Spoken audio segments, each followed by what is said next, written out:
ನಮಸ್ಕಾರ ಸ್ನೇಹಿತರೆ, ನನ್ನ ಹೆಸರು ಪ್ರಗೀತಾ ಮೋಹನ್. ನೀವು ಸಮಸ್ಯೆಗಳು ಇಲ್ಲದ ಮನುಷ್ಯನನ್ನು ಎಂದಾದರೂ ನೋಡಿದ್ದೀರಾ? ಸಮಸ್ಯೆಗಳೇ ಇಲ್ಲದ ಬದುಕು ಅಂದರೆ ಪಾಠಗಳೇ ಇಲ್ಲದ ಶಾಲೆಗಳಂತೆ. ಬದುಕಿನಲ್ಲಿ ನಿತ್ಯವೂ ಒಂದಲ್ಲೊಂದು ಸಮಸ್ಯೆಗಳು, ಸಂಕಷ್ಟಗಳು ಎದುರಾಗುತ್ತಲೇ ಇರುತ್ತವೆ. ಅವೆಲ್ಲವನ್ನು ಸಂತಸ ಮತ್ತು ಧೈರ್ಯದಿಂದ ಎದುರಿಸುವುದು ಬದುಕಿನ ಸ್ವಾರಸ್ಯಗಳಲ್ಲಿ ಒಂದು ಎಂದು ಭಾವಿಸಬೇಕು. ಸಮಸ್ಯೆ ಬಂದಾಗ ಎದುರಿಗೆ ಓಡಿ ಹೋಗಬೇಡಿ ಸ್ನೇಹಿತರೆ.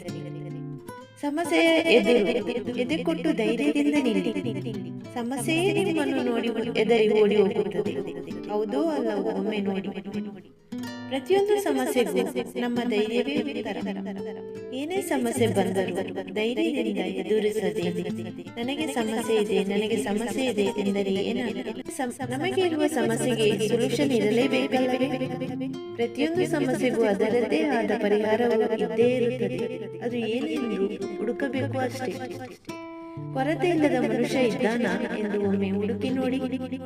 ಎಲ್ಲರಿಗೂ ಒಂದಲ್ಲ ಒಂದು ಕೊರತೆ ಇದ್ದೇ ಇರುತ್ತದೆ. ಶ್ರೀಮಂತರಿಗೆ ನೆಮ್ಮದಿಯ ಕೊರತೆ, ಬಡವರಿಗೆ ಊಟದ ಚಿಂತೆ, ಮಧ್ಯಮ ವರ್ಗದವರಿಗೆ ಇನ್ನಷ್ಟು ವಂಚಿಸಬೇಕೆಂಬ ಚಿಂತೆ. ಎಲ್ಲರಲ್ಲೂ ಚಿಂತೆ. ಬೇಡದ ಸಮಸ್ಯೆಗಳನ್ನು ಬಿಟ್ಟು ಬೇಕಾದ ಸಮಸ್ಯೆಗಳತ್ತ ಗಮನ ಕೊಟ್ಟು ಅದು ಗೆಲುವಿನಂತೆ ಸಾಗುವವರೆಗೆ ಪಟ್ಟು ಬಿಡದೆ ಎದುರಿಸಿದರೆ ಗೆಲುವು ನಮ್ಮದೇ ಸ್ನೇಹಿತರೆ. ಪಟ್ಟು ಬಿಡದೆ ಎದುರಿಸಿದರೆ ಗೆಲುವು ನಮ್ಮದೇ ಸ್ನೇಹಿತರೆ. ಸುಖ ಬಂದಾಗ ಹಿಗ್ಗಬೇಡಿ, ಕಷ್ಟ ಬಂದಾಗ ಕುಗ್ಗಬೇಡಿ. ಎರಡನ್ನು ಸಮನಾಗಿ ತೆಗೆದುಕೊಳ್ಳಿ, ಆಗಲೇ ಬಾಳು ಬಂಗಾರವಾಗುವುದು ಸ್ನೇಹಿತರೆ.